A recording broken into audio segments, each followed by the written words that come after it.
Hi, welcome to Pyrography Made Easy. I'm Brenda. In this tutorial episode, I'm going to show you how to create the Valentine Hearts pyrography artwork I designed. There are some terms I will be using like zigzag and pull-away strokes. If you are unfamiliar with my terminology, in the description below I put a link to a tutorial that explains them. Well, let's get to work. Let's start with the background. Begin by burning a dark, thick line along the edges of the design. This will create a buffer zone that will let you burn in the rest of the background quicker because you don't have to burn right up to the edge of the design. Make sure to keep the pen tip in optimal position as you work so the edges of the design stay crisp and clean. After the buffer zone is done, then fill in the rest of the background with strokes that are burned in a horizontal direction. Well, in this part of the video, they're vertical strokes. Vary the length and darkness level of the burn strokes. Keep in mind that it is much easier to burn if you pull the pen towards you. Also, burning strokes that go with the wood grain are easier to do than burning across the wood grain. You want the overall color on the background to be pretty dark, as this will help the Valentine design stand out. If you don't like the mottled background that I did, then burn it to a more solid color. I just highly recommend you keep the background dark.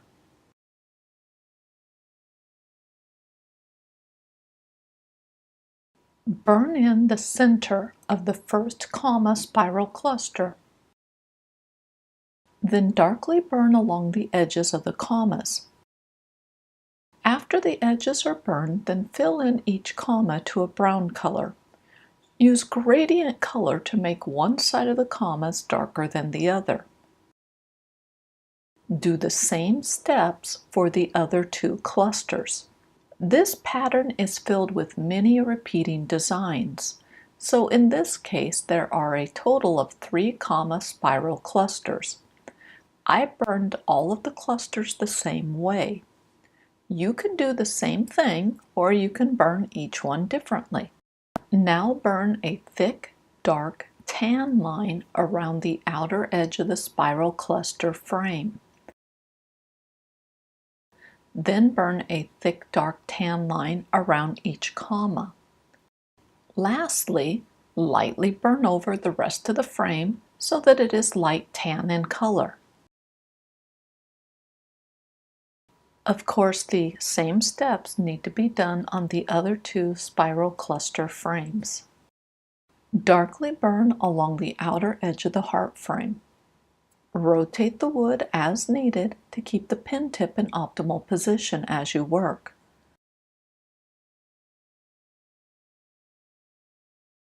Then burn darkly along the inner edge of the heart frame.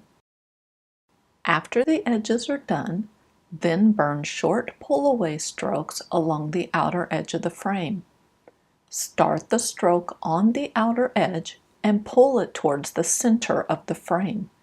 Let the color fade away very quickly. As you're working, use the razor edge of the shader to burn over the crisscross lines so that they are dark brown to black in color.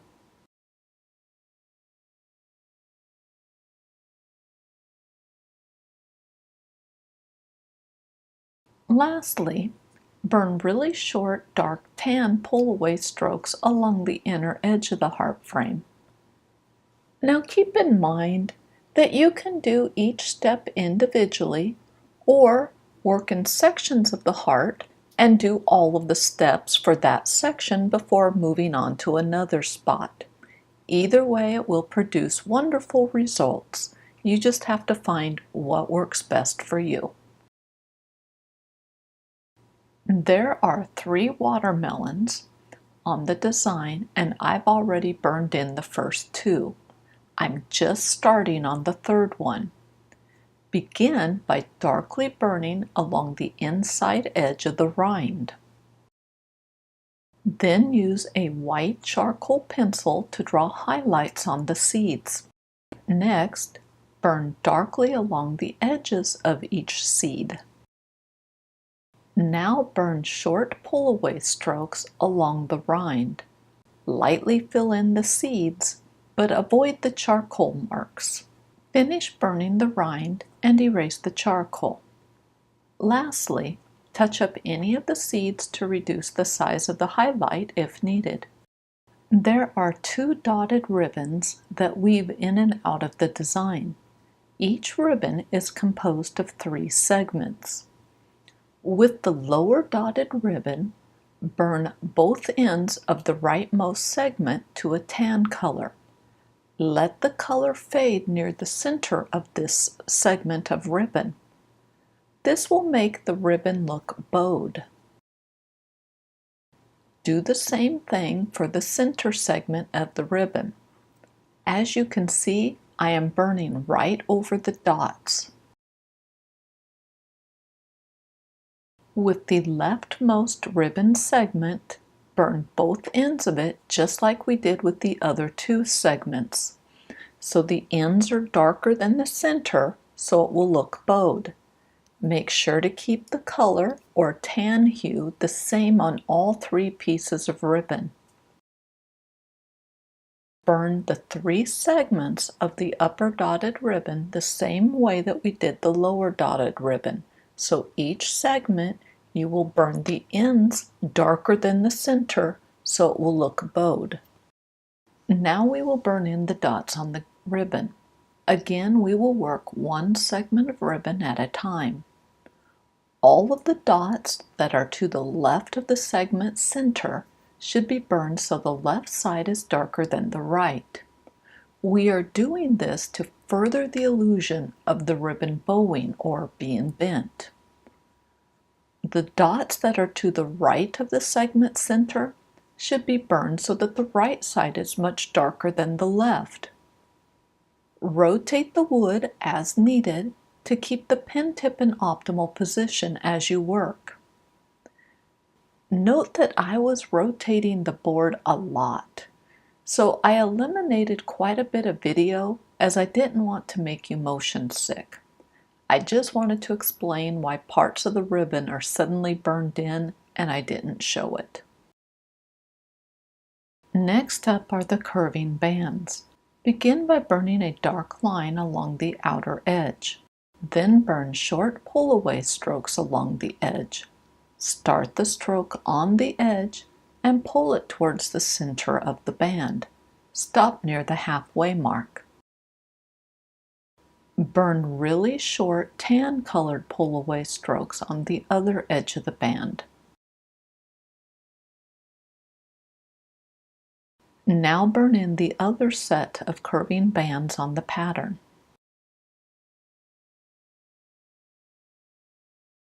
Fill in the area between the curving bands and the dotted ribbon with tiny dots. Extend the application of dots to the small heart next to the end of the ribbon.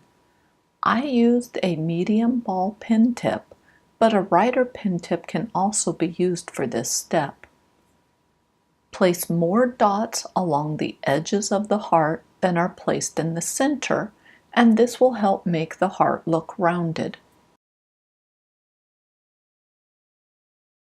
With the next 2 hearts, burn lots of tiny dots in the space around the hearts. Also burn a dark line around the edge of the heart to define the edges and help it stand out.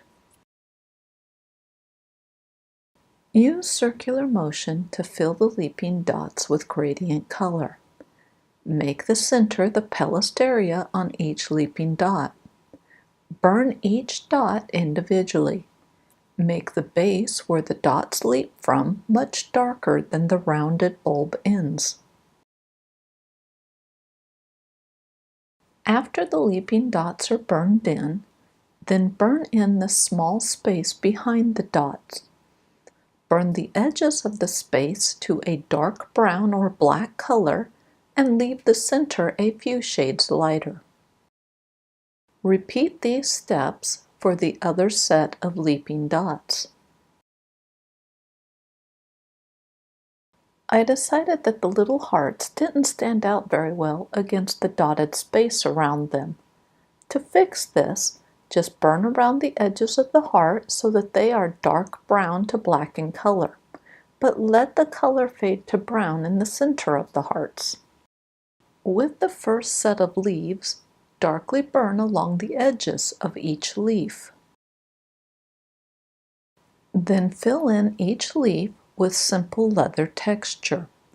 The texture is created by burning rows of slightly overlapping dark blotches. When you start a new row of blotches, the row should be slightly touching the previous row. To get a dark blotch, use a shader or a ball pen tip and hold it to the wood for a moment. Then lift the pen tip up and away from the wood. Start your new blotch adjacent to your previous one.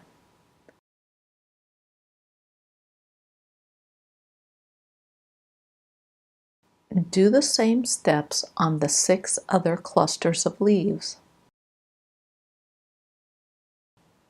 Darkly burn along the edges of each oval in the stacked ovals.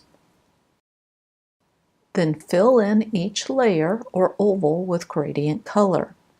The outer edge of the oval should be dark tan or light brown in color. Let the color fade to tan when you reach the next oval in the stack. Do the exact same steps we did on the first oval stack for this second oval stack. Fill the moon with gradient color. The color should fade as you get closer to the outer edge that touches the background. I didn't notice that the memory card on the camera was full, so I lost video of me burning in the 3 streaked hearts. Burn pull-away strokes that start at the bottom or pointed end of the heart. Pull the stroke towards the top of the heart. Let the stroke follow the curve or shape of the heart, especially along the sides. The 3 starbursts were another casualty of the full memory card. For the starburst, simply burn over the lines to thicken them up. Start burning at the bottom or source of the burst where the lines are more closely packed. Don't burn over the entire length of the line. Use a knife tip or skew to burn thin parallel lines along the outer edge of each scrolling bar. There are quite a few scrolling bars in this pattern. Rotate the wood as you work to keep the lines burning in the same direction. My lines are in the light tan range, but you could also burn them several shades darker and they would still look good. In fact, I would have to admit mine are probably a little too pale and should have been darker. Burn parallel lines on the remaining scrolling bars. There are 2 more tiny hearts that we will fill in with lots of tiny dots. Again, you can use a writer or a ball pen tip for this step. Burn more dots along the edges of the heart and burn fewer in the center to give the hearts a rounded or puffed look. Darkly burn along the top edge of the arch. Then burn short, dark pull-away strokes along that top edge. Rotate the wood and repeat the same process on the lower or opposite edge of the arch. Repeat the same steps on the other dark arches that were done with the first arch. Some of the arches only have small segments showing. Lightly burn along the frames that surround the simple leather leaves. I made the color a little darker on the inner edge, but it's not super noticeable.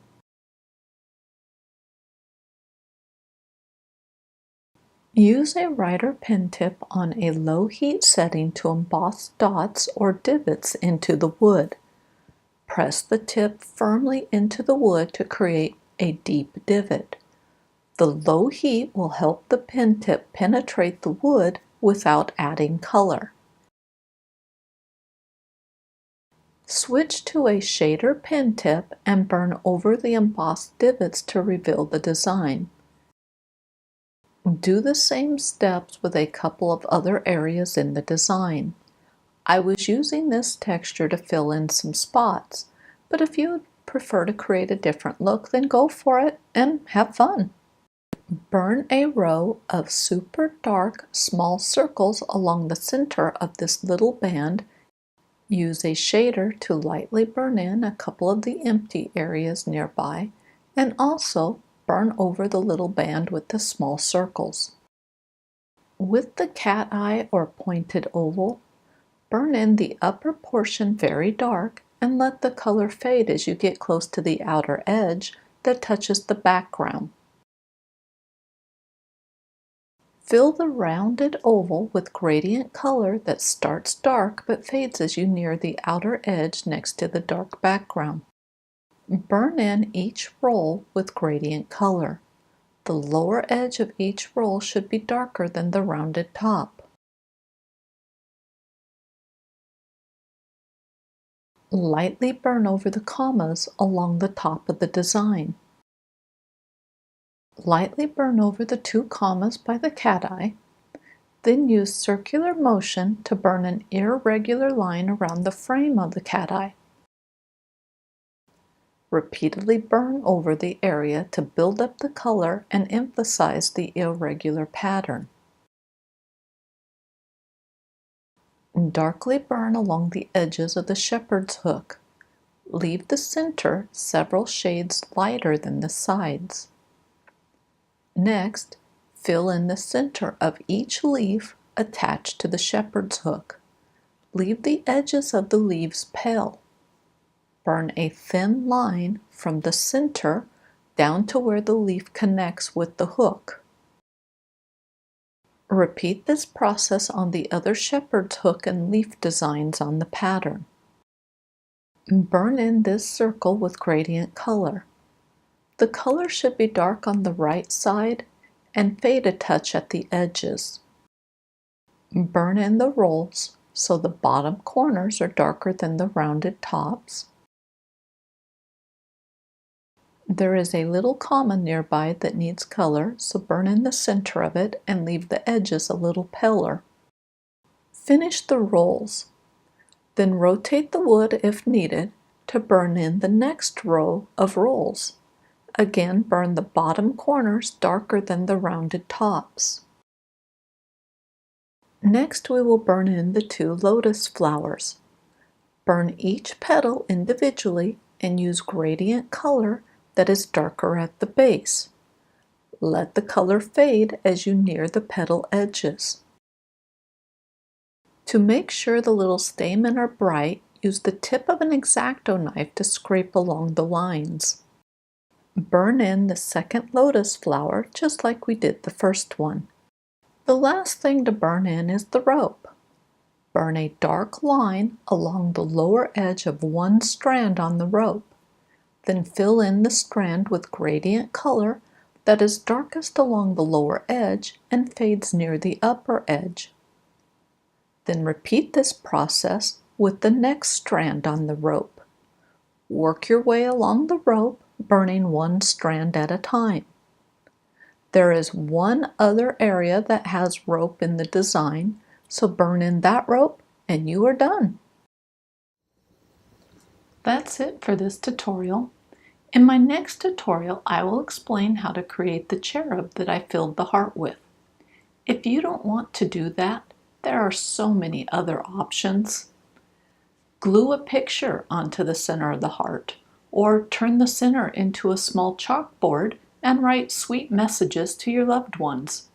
If you want some more ideas, then check out my website, Pyrography Made Easy.